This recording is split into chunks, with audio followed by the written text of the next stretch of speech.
आज की हरियाणा राजनीति से जुड़ी और भारतीय जनता पार्टी से जुड़ी बड़ी खबर ये कि हरियाणा बीजेपी को नया अध्यक्ष मिल गया है।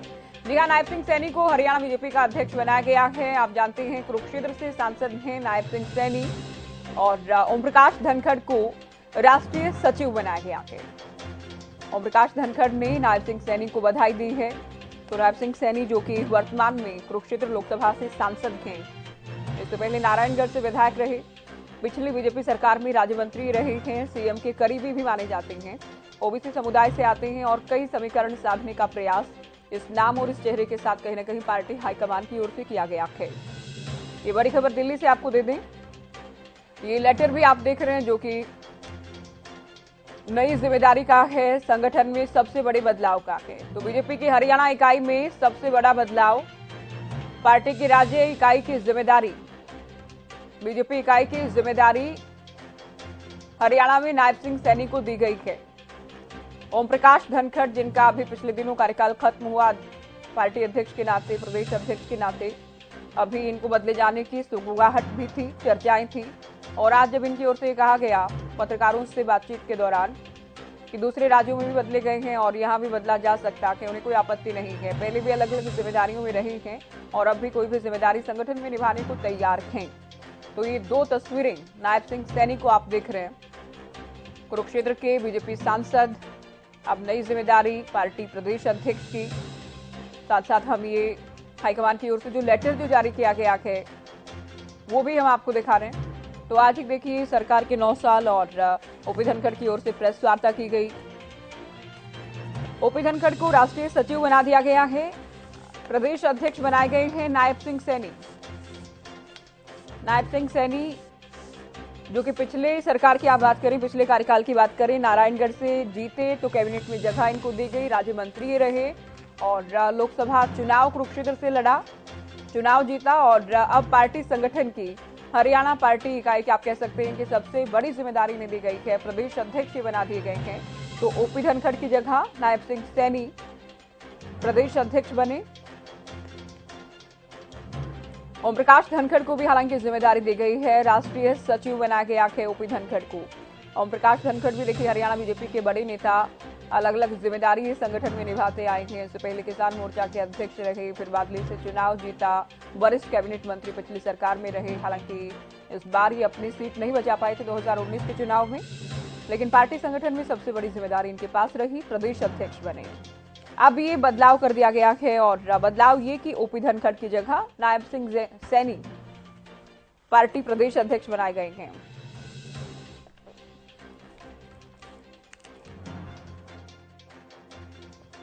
चलिए चंडीगढ़ लिए चलते हैं, हमारे संवाददाता रवि कालीरमन इस वक्त हमारे साथ लाइव जुड़ गए हैं। रवि, चुनाव से ठीक पहले बीजेपी का बड़ा बदलाव हरियाणा में, क्या मायने आप देख रहे हैं? बिल्कुल ज्योति, देखिए एक बड़ा बदलाव जरूर किया गया है इसके चुनाव से पहले और इस प्रकार का बड़ा बदलाव करना अपने आप में एक साहसी कदम जिसको हम वो कह सकते हैं। क्योंकि देखिए चुनाव की अगर बात की जाए तो लोकसभा चुनाव में मात्र 6 महीने के आसपास का जो है वो समय बचा है। विधानसभा की बात करें तो लगभग साल भर का समय जो है वो बचा हुआ है। तो ऐसे में इस प्रकार का जो बड़ा कदम भारतीय जनता पार्टी की तरफ से उठाया गया है तो कहीं ना कहीं ओबीसी समाज के तमाम जो वोटर्स हैं उसको साधने का प्रयास किया गया है। करीब 30% के आसपास ओबीसी समाज की भागीदारी हरियाणा में है। 30% के आसपास जो लोग हैं ओबीसी समाज से आते हैं। तो ऐसे में एक बड़ा बदलाव जो है वो इसको कह सकते हैं कि 2024 के लोकसभा चुनाव की अगर बात की जाए या विधानसभा चुनाव की बात की जाए तो कहीं ना कहीं जातिगत समीकरण नाप करके तमाम चीजें जो है आकलन कर करके इस प्रकार का बड़ा फैसला भारतीय जनता पार्टी की तरफ से जो है वो लिया गया होगा। और ऐसे में कहीं ना कहीं प्रदेश अध्यक्ष की अगर बात की जाए तो जो ओम प्रकाश धनखड़ जो प्रदेश अध्यक्ष में जिस प्रकार से उन्होंने कामकाज किया है तो वो कहीं ना रवि, कहीं आप बने रहिए, हमारे साथ आएंगे आपके पास। ये मनोहर लाल के ओएसडी जवाहर यादव जी हमारे साथ जुड़ गए हैं। स्वागत है जवाहर जी आपका हरियाणा न्यूज पर। धन्यवाद। नायब सिंह सैनी पार्टी प्रदेश अध्यक्ष बनाए गए हैं। देखिए हाईकमान का फैसला कि इसमें कोई किंतु परंतु जाहिर है नहीं है, लेकिन नायब सिंह सैनी ही क्यों? क्या काबिलियत और क्या खासियत आप देखते हैं और कितनी मजबूती उनके आने से अब पार्टी संगठन को मिलेगी? कहना है कि ये क्यों, तो सवाल का इसका क्या अर्थ है फिर से निकाल सकते हैं, परंतु इसका संदेश ये है कि भारतीय जनता पार्टी में सामान्य परिवार में पैदा हुआ व्यक्ति सामान्य पृष्ठभूमि का व्यक्ति सर्वोच्च स्थान पर जा सकता है, चाहे वो मोदी जी हो, चाहे वो अमित शाह जी हो, चाहे नड्डा जी हो, चाहे ओम प्रकाश धनखड़ जी रहे हो, चाहे माननीय मुख्यमंत्री मनोहर लाल जी और अब नायब सैनी। तो ये भारतीय जनता पार्टी की परंपरा है, ये कैडर बेस्ड पार्टी है, कार्यकर्ताओं आधारित पार्टी है और कार्यकर्ता यहाँ परिवार की पार्टी, कार्यकर्ताओं की पार्टी है। तो को ही आगे बढ़ना है। इसके नाते नायब सैनी अनुभवी व्यक्ति है, पहले संगठन में रह चुके, युवा मोर्चा के जिलाध्यक्ष रह चुके, हमारे शायद जिलाध्यक्ष भी भाजपा रह चुके हैं अम्बाला के। इसके अलावा पिछली सरकार में जो खट्टर साहब की पहला कार्यकाल था उसमें मंत्री रहे, बिल्कुल। वर्तमान में अब ये सांसद है। तो अनुभवी व्यक्ति है, नीचे से आकर संगठन की रीति नीति सबको जानते हैं, सबको साथ लेकर चल सकते हैं और एक सामान्य कार्यकर्ता है, तो उसके नाते कार्यकर्ताओं को अपनापन स्वाभाविक रूप से लगेगा। जवाहर यादव जी, देखिए जातीय समीकरणों की अगर बात करें तो क्या गैर जाट को साधने का सीधा प्रयास है ये, क्योंकि ओबीसी की भी अपने आप में हम संख्या की बात करें तो उसका भी सीधा इम्पैक्ट इनके आने से? देखिए, ये भाषा भारतीय जनता पार्टी की नहीं है। ये आप एक पत्रकार है, इसके नाते आपका अपना मूल्यांकन हो सकता है। ये जो विध्वंस वाली चीज है, मेरी जाति के अलावा दूसरी जाति को अपमानित करना, कि ये ब्राह्मण, दलित, पिछड़े, पंजाबी, बनिए, वैश्य, मुस्लिम, सिख, ये केवल बन सकते हैं तो मुख्यमंत्री के पद पर ही रह सकते हैं, सीएम नहीं बन सकते। भारतीय जनता पार्टी इस रूप में सोचती ही नहीं है। आपने मुख्यमंत्री मनोहर लाल जी को देखा ही है अनेकों बार, वो तो कहते हैं हरियाणा एक, हरियाणवी एक। हम तो योग्यता के आधार पर बनते हैं और अगर ऐसा सोचते जैसा आप कहते हैं तो धनखड़ जी कैसे प्रदेश अध्यक्ष बनते? पिछली सरकार में कैसे मंत्री रहते? कैप्टन साहब भी रहे, धनखड़ जी भी रहे, सुभाष बराला जी भी प्रदेश अध्यक्ष रहे। तो भारतीय जनता पार्टी के इतिहास में अगर आप 1980 से देखेंगे, सबसे लंबे समय तक कार्यकाल अगर किसी का रहा है तो वो सुभाष बराला जी का रहा है, जो धनखड़ जी की जाति से रहे हैं। बिल्कुल।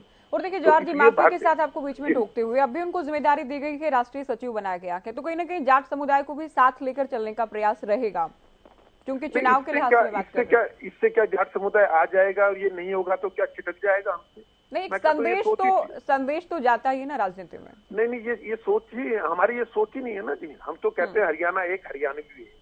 जब तक आप केवल इसमें लगे रहेंगे कि जाट, यादव, गुर्जर समाज को, आप प्रदेश को आगे नहीं बढ़ा सकते। यही भूपेंद्र सिंह हुड्डा ने गलती की और जिसके कारण वो अपने उसमें खुद फंस गए।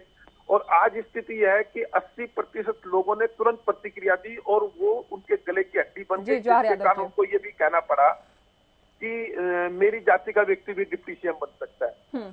उनकी पार्टी में उन लोगों ने जीना आराम कर दिया, उसके अलावा हरियाणा के लोगों ने जीना आराम कर दिया कि ये कैसे हुआ कि आप की जाति का व्यक्ति मुख्यमंत्री बनेगा?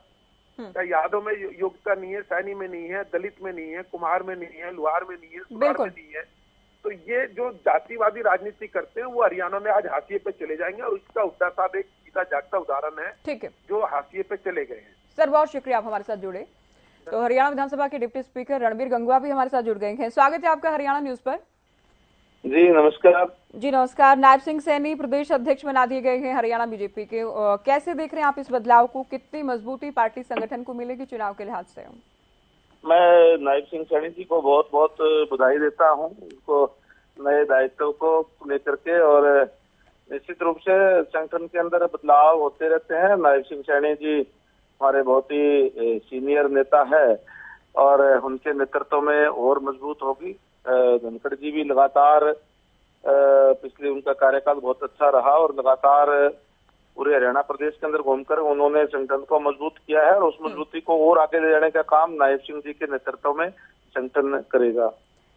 चुनाव से ठीक पहले गंगवा जी, चूंकि चुनाव भी करीब है, सरकार 9 साल पूरे कर चुकी है, क्या मायने इसके समझे हरियाणा की जनता पार्टी संगठन में बदलाव के? नहीं, पार्टी संगठन का कार्यकाल होता है हमारा 3 साल का। अभी उनका कार्यकाल धनखड़ जी का पूरा हो गया और उसके बाद में अब ये जिम्मेदारी नायब सैनी जी को दी है। ये तो लगातार एक निरंतर चलने वाली प्रक्रिया है। प्रक्रिया के तहत संगठन समय समय पर बदलाव करता है। चुनाव से इसका कोई मतलब वो नहीं है। चलो बहुत शुक्रिया, आप हमारे साथ जुड़े। तो चुनाव से इसका कोई खास कनेक्शन नहीं है, रणबीर गंगवा जी का कहना है। रवि हमारे संवाददाता लगातार चंडीगढ़ से हमारे साथ लाइव हैं। रवि, भले ही बीजेपी इनकार करे या जवाहर यादव जी इनकार कर रहे हैं, पार्टियां सभी समीकरण देखते हैं। पार्टियां जातिगत, चूंकि हरियाणा में तो खास तौर पर जाट नॉन जाट को लेकर जो तमाम बातें हैं, चूंकि जाट नेता के तौर पर हुड्डा साहब का तो जवाहर यादव ही जिक्र कर रहे थे या चौटाला परिवार के, तो कहीं ना कहीं नॉन जाट को साधने का एक प्रयास तो ये है। ओबीसी को, जिसमें कई बड़े समुदाय आ जाते हैं हरियाणा में, उसे भी साधने का प्रयास है। जातिगत जनगणना को लेकर चूंकि देश भर में चर्चाएं थी और ओबीसी को लेकर खासतौर पर अलग अलग तरह की चर्चाएं देश भर में थी, तो इसे भी एक कह सकते हैं एक बड़ा मैसेज ही दिया गया कि इस नई नियुक्ति के तौर पर, नई जिम्मेदारी के तौर पर। और बिल्कुल ज्योति, देखिए आपने तमाम इलेक्शंस कवर किए हैं। कहीं ना कहीं कोई भी राजनीतिक दल खुले तौर पर ये नहीं कहता कि वो राजनीतिक जातिगत राजनीति जो है वो करते हैं। तो ऐसे में कहीं ना कहीं जब भी किसी जगह पर इलेक्शन होता है तो सबसे पहले जातिगत समीकरण जो है वो नापे जाते हैं, किस प्रकार से किस जाति के कितने वोट हैं। तमाम पार्टियां देखती हैं, चाहे उसमें भारतीय जनता पार्टी की बात करें, कांग्रेस की, या फिर अन्य जो क्षेत्रीय दल हैं उनकी बात करें, तमाम लोग इस प्रकार की जो जातिगत समीकरण है वो जरूर रखते हैं। तो कहीं ना कहीं 75+25 की जो बात कर लें, रवि आएंगे आपके पास, आप बने रहिए हमारे साथ। कैबिनेट मंत्री मूलचंद शर्मा हमारे साथ जुड़ गए हैं। स्वागत है आपका हरियाणा न्यूज पर। नायब सिंह सैनी प्रदेश अध्यक्ष बनाए गए हैं बीजेपी के। कैसे आप इस बदलाव को देख रहे हैं और क्या कुछ नया देखने को मिलेगा पार्टी संगठन में आगामी दिनों में? नहीं, मेरा ये कहना है पार्टी का बदलाव है, पार्टी की जिम्मेदारी दी गई है। ओम प्रकाश धनखड़ जी के नेतृत्व में काम हुआ, उनको राष्ट्रीय सचिव बनाया है और नायब सैनी जी को प्रदेश का अध्यक्ष बनाया है और संगठन सब मिलकर काम करता। भारतीय जनता पार्टी में किसका दायित्व किसको हो, कौन प्रदेश अध्यक्ष बने, कौन विधायक बने, ये पार्टी पारिवारिक पार्टी नहीं है। हाँ। ये पार्टी सबका साथ, सबका विकास, सबको साथ देकर चलने वाली पार्टी है जी। पिछली सरकार में राज्य मंत्री रहे नायब सिंह सैनी, इस बार सांसद भी हैं और अभी पार्टी संगठन की सबसे बड़ी इकाई राज्य में। तो आप क्या मान रहे हैं, कितनी मजबूती, चूंकि इलेक्शन भी करीब है, पार्टी संगठन को अधिक मजबूत भी किया जाना है, कितनी मजबूती इनके आने से अब पार्टी संगठन को? पार्टी को मजबूत है, संगठन के तौर पर पार्टी को मजबूत करना संगठन का काम है और संगठन को मजबूत करना पार्टी हमेशा करती रहती है। बदलाव है पार्टी में। चलिए, बहुत शुक्रिया, आप हमारे साथ जुड़े। मूलचंद शर्मा को आपने सुना, ये ओपी धनखड़ की तारीफ भी कर रहे थे कि उन्होंने भी अच्छा काम किया। रणबीर गंगवा को भी आपने सुना, उनकी ओर से भी कहा गया कि पार्टी संगठन को मजबूत करने के लिए, देखिए रवि, बार बार जो कहा जा रहा है कि हाँ ग्राउंड पर एक्टिव रहे ओपी धनखड़, पार्टी संगठन को मजबूत किया गया, पन्ना प्रमुख सम्मेलन भी कर रहे थे। हालांकि आज धनखड़ की ओर से भी कहा गया कि लगातार चलने वाली ये प्रक्रिया के जो भी जिम्मेदारी पार्टी देगी उसे निभाएंगे। और बिल्कुल ज्योति, देखिए अगर ओम प्रकाश धनखड़ के कार्यकाल की अगर बात कर लेता, हालांकि उनका कार्यकाल खत्म हो गया, उसके बाद ये बदलाव हुआ है। लाजमी है, जब भी इस प्रकार से किसी का कार्यकाल खत्म होता है तो किसी का बदलाव किया जा सकता है। लेकिन कहीं ना कहीं कार्यकाल खत्म होने के बाद चर्चाएं ये थी कि 1 साल तक और इस पोस्ट पर बने रहने वाले हैं, क्योंकि आने वाले समय में इलेक्शन है, तो तब तक कम से कम भारतीय जनता पार्टी इस प्रकार का कोई बड़ा बदलाव नहीं करेगी। सबसे बड़ा बदलाव किया गया है प्रदेश इकाई में। सब लोगों की अगर बात की जाए, संगठन के लोगों की अगर बात की जाए, तो तमाम जो संगठन के लोग हैं वो एक बात जरूर मानते हैं कि ओम प्रकाश धनखड़ के कार्यकाल में किसी भी संगठन के कार्यकर्ता को खाली नहीं बैठने दिया गया। उनको लगातार काम पर लगाए रखा, किसी न किसी प्रकार से, किसी न किसी सम्मेलन के बहाने, किसी न किसी सर्वे के बहाने तमाम लोगों को कहीं ना कहीं व्यस्त जरूर रखा गया है। तभी जाकर के हरियाणा में इतनी बड़ी इकाई जो संगठन की है वो बन पाई। पन्ना प्रमुख की बात कर ले, 75 से ज्यादा। आपको मैं रोक रही हूँ। हरियाणा विधानसभा स्पीकर ज्ञानचंद गुप्ता हमारे साथ जुड़ गए हैं। स्वागत है आपका हरियाणा न्यूज पर ज्ञानचंद जी। नायब सिंह सैनी को नई जिम्मेदारी, हरियाणा बीजेपी अध्यक्ष बनाए गए हैं, क्या कहेंगे इस जिम्मेदारी पर आप? मैं तो उनको बधाई दूंगा, स्वागत करूंगा कि एक युवा जो आने वाला है उसको एक नई जिम्मेवारी संगठन की दी गई है और वो शुरू से बाल्यकाल से एक पार्टी का कार्यकर्ता रहा है। विभिन्न जिम्मेवारियां उन्होंने निभाई हैं, चाहे वो मंत्री के रूप में, चाहे मेंबर पार्लियामेंट के रूप में। और आज नई जिम्मेवारी जो मिली है अध्यक्ष की, मैं समझता हूँ कि संगठन ने जो निर्णय किया है सोच समझ करके किया है, पार्टी के हित में किया है। अभी चूंकि चुनाव भी करीब है और चर्चा ये भी थी कि हो सकता है कि धनखड़ साहब की अगुवाई में ही चुनाव लड़ा जाए या फिर बदलाव भी हो जाए, कुछ दिन से बदलाव की भी चर्चाएं थी, तो फिर इसके मायने क्या समझे जाए ज्ञानचंद गुप्ता जी? मायने क्या है कि धनखड़ जी का 3 साल का कार्यकाल लगभग 2 महीने पहले पूरा हो गया था। बिल्कुल। तो संगठन में 3 साल के बाद ये एक परंपरा है कि हमारे वो नियम भी है कि 3 साल बाद नया अध्यक्ष बनता है। तो इसमें कोई बहुत ज्यादा आश्चर्य की बात नहीं है, लेकिन एक साधारण वे से एक पार्टी अध्यक्ष के बदला है और आदरणीय ओम प्रकाश धनखड़ जी को राष्ट्रीय स्तर की जिम्मेवारी दी गई है 6 साल तक। क्या कोई संदेश भी देने का प्रयास किया गया क्या जातिगत समीकरणों के लिहाज से? जाति की हमारी पार्टी 36 बिरादरी की पार्टी है। कोई जातिवाद में विश्वास नहीं करती, कोई क्षेत्रवाद में, भाई भतीजावाद में, किसी भी तरीके से इसमें विश्वास नहीं करती। और जो निर्णय किया गया पूर्णतः जो संगठन के हित में जो भी हो सकता है उस संगठन को बेहतरी के लिए निर्णय किया गया। ओपी धनखड़ को भी राष्ट्रीय सचिव बना दिया गया कि अब उन्हें एक और नई जिम्मेदारी? हाँ बिल्कुल बिल्कुल, मैंने यही कहा ना कि उनको बड़ी जिम्मेवारी मिली है। अब राष्ट्रीय स्तर पर अपनी जो सूझबूझ है, जो उनका एक्सपीरियंस है, उसका फायदा राष्ट्रीय स्तर पर हमें मिलेगी। जी, बहुत शुक्रिया आप हमारे साथ जुड़े, आपने वक्त दिया। तो ज्ञानचंद गुप्ता की देखिए कार्यकाल तो खत्म हो चुका था, इसमें कोई दो राय है नहीं, लेकिन अब चूंकि करीब करीब 2 महीने पहले कार्यकाल खत्म हुआ, उस वक्त भी चर्चाएं थी क्या रहेंगे धनखड़ या बदले जाएंगे, और अब पिछले 2 से 4 दिन से इस तरह की सुगबुगाहट एक तेज थी कि हो सकता है कि बदलाव हो। रवि, सीएम साहब के करीबी माने जाते हैं नायब सिंह सैनी?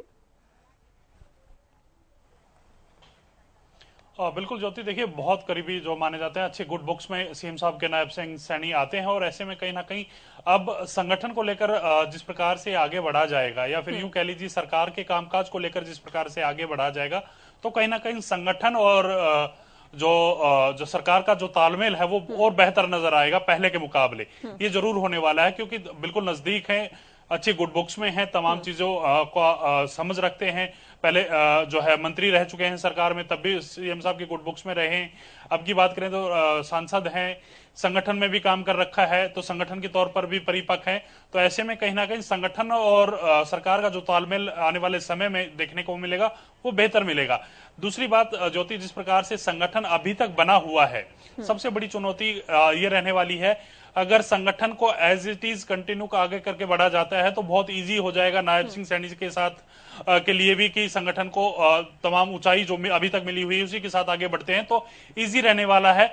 और कहीं ना कहीं अगर बदलाव किए जाते हैं तो आने वाले समय में 6 महीने में इलेक्शन भी होने हैं, लोकसभा चुनाव होने हैं, उस दौरान संगठन को बनाने में व्यस्त रहेंगे। संगठन से तमाम जो कार्यकर्ता हैं उनको कहीं ना कहीं आगे भेजेंगे, ये भी देखने वाली बात होगी, क्योंकि संगठन बनाने की प्रक्रिया भी इतनी आसान नहीं है। दोबारा से अगर संगठन बनाया जाएगा कि नए कप्तान हैं, पुरानी टीम के साथ आगे बढ़ेंगे या फिर बदलाव करेंगे, नए सिरे से टीम बनाई जाएगी। बहुत शुक्रिया रवि, ये पूरी बातचीत आपने की, और बीजेपी नेताओं से भी जुड़कर हमने जानने का प्रयास किया कि क्या संदेश दिया गया कि चूंकि चुनाव करीब है। देखिए, कोई भी दल इनकार करे, और इनकार ही करेगा कोई भी दल, इसमें भी कोई डाउट नहीं, क्योंकि जातिगत समीकरणों को देखा जाता है कि जब टिकट बांटनी हो, संगठन में बदलाव करना हो, और ये तो राज्य इकाई की सबसे बड़ी जिम्मेदारी संगठन में है, तो इससे भी एक संदेश दे दिया गया कि गैरजाट की राजनीति पर कहीं ना कहीं फोकस अब रहने वाला है। एक दिशा स्पष्ट कर दी गई कि बीजेपी की ओर से, हालांकि ओपी धनखड़ को भी जिम्मेदारी दी गई है, उन्हें राष्ट्रीय सचिव बनाया गया है। तो सभी समुदायों को साधने का भी एक प्रयास किया गया कि बहुत सारे फैक्टर हैं। सीएम साहब के करीबी भी माने जाते हैं नायब सिंह सैनी, पहले नारायणगढ़ से विधायक रहे, 2014 में राज्य मंत्री रहे पिछली सरकार में, अब कुरुक्षेत्र से सांसद हैं और नए प्रदेश अध्यक्ष हैं बीजेपी के नायब सिंह सैनी। पीएम की ओर से भी बधाई दी गई है, ओपी धनखड़ की ओर से भी बधाई दी गई है। कि फोटो भी शेयर किया गया कि पुराना, जिसमें मिठाई खिलाते नजर आ रहे ओम प्रकाश धनखड़ नायब सिंह सैनी को। तो आज की बड़ी खबर बीजेपी से जुड़ी हमने आपको बताया।